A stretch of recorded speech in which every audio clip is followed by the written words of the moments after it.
Hi, Daryl. Hi, Dean. What's that on your bench right there? That's my multimeter. Why is it in so many pieces? Well, let me tell you.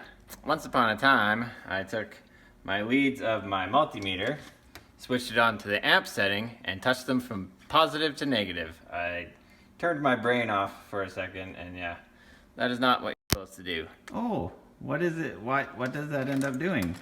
That ends up blowing one of these.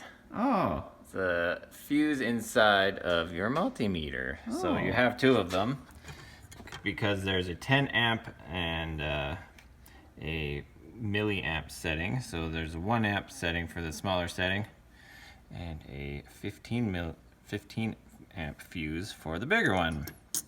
So that goes right in there. And when I was doing my apprenticeship, they made it sound like it was a cardinal sin to blow the fuse in a multimeter, mainly because I think the guys in the tool room didn't want to have to take them apart and swap them out. So they always warned us every time we took out one of these from the tool room, don't blow the fuse.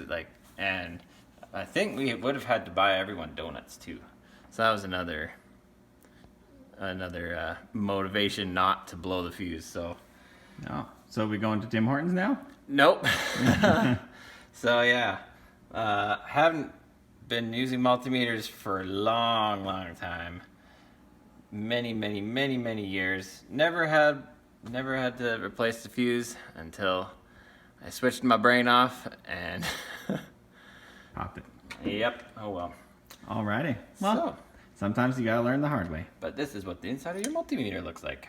Fun. A new learning experience. Goodbye. Bye.